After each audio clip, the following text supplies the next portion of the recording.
ஓம் ஸ்ரீ குருப்யோ நமக. குரு பிரம்மா குரு விஷ்ணு குருதேவோ மகேஸ்வர குரு சாட்சாத் பரபிரம்மா தஸ்மை ஸ்ரீ குரவே நமக. வெற்றிவேல் முருகனுக்கு அரஹரோஹரா. நம்ம மகாபெரிவா என்றைக்குமே நம்மளுடைய சம்பிரதாயங்கள், சடங்குகள், மரபுகள் இதை விடாமல் கடைபிடிக்கணும் அப்படிங்கிறதுல ரொம்ப வலியுறுத்துவார்.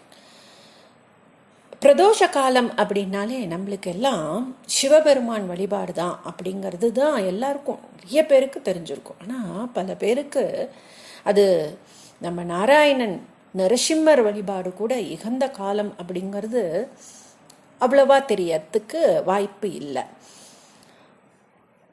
அப்படி ஒரு வைஷ்ணவருக்கு சிவபூஜை பண்ணணும் பிரதோஷ காலத்தில் அப்படிங்கிற ஒரு ஆசை வந்தது. அது செய்யலாமா செய்யக்கூடாதா அப்படிங்கிறதுக்கும் ஒரு தயக்கம் இருந்தது. அதை பற்றின அந்த தயக்கத்தை எப்படி நம்ம மகாபெரிவா தீர்த்து வச்சார் அப்படிங்கிறத இன்னைய மகாபெரிவா அனுகிரக கதைகளில் பார்க்கலாம்.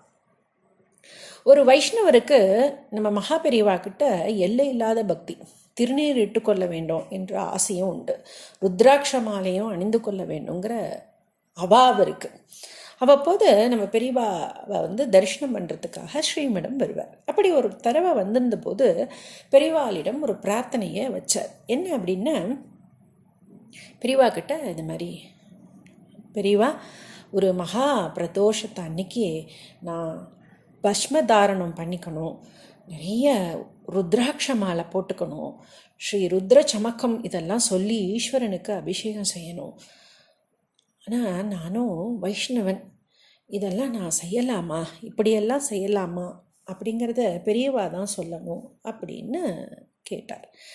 அவரை சொல்கிறதெல்லாம் பொறுமையாக கேட்டுட்ட பெரியவா, பிரதோஷ காலத்தில் உங்கள் வழக்கப்படி 12 திருமண் இட்டுக்கோ, அனுஷ்டானமெல்லாம் செய், லக்ஷ்மி நரசிம்மன் விக்கிரகம் அல்லது சால கிராமத்துக்கு விசேஷமாக திருமஞ்சனம் செய், திருவாராதனம் செய்து திருமஞ்சனம் செய், அதுவே போதும். ஹரியும் அரணும் ஒன்று தான். ஆனால் நம்ம சம்பிரதாயத்தை விடக்கூடாது. பிரதோஷ காலத்தில் அஹோபிளி மடத்தில் ஜெயர் சுவாமிகள் லக்ஷ்மி நரசிம்மனுக்கு திருவாராதனம் செய்வது வழக்கம், உனக்கு தெரியுமானோ அப்படின்னு கேட்டார். உடனே அந்த வைஷ்ணவ பக்தர் தன்யனானேன் நான் ரொம்ப அவரை சாஷ்டாங்கமாக நமஸ்காரம் பண்ணிட்டு, அன்னிலேருந்து மகாபெரிவா சொன்னபடி சால கிராமத்துக்கு நரசிம்மருக்கும் திருவாராதனம் பண்ணி திருமஞ்சனம் செஞ்சு பானகத்தை நைவேத்தியமாக செய்ய ஆரம்பித்தார். அது மாதிரி நம்ம மகாபெரிவா அவளோட ஒவ்வொருத்தரோட சடங்கு சம்பிரதாயத்தை, நம்மளோட குல வழக்கத்தை விடாமல் கடைபிடிக்கணும் அப்படிங்கிறத வலியுறுத்துவார். நம்மளோட மரபுகளை போற்றி பாதுகாக்க வேண்டியது நம்ம கடமை தானே, அதை எப்பயுமே நம்ம நினைவில் வச்சுக்கணும் அப்படிங்கிறதுல மகாபெரிவா ரொம்ப உறுதியாக இருப்பார். நாம் கூட பிரதோஷ காலத்தில் சிவபெருமானுக்கு அபிஷேகம் ஆராதனை செய்கிறதோட அந்த மகாவிஷ்ணுக்கும் பானகம் நைவேத்தியம் பண்ணினோன்னு நம்மளோட வாழ்க்கையில் வர்ற கஷ்டங்கள் எல்லாம் நிவர்த்தி ஆகும்.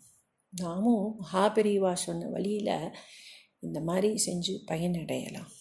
ஜெய ஜெய சங்கர ஹர ஹர சங்கர, ஜெய ஜெய சங்கர ஹர ஹர சங்கர.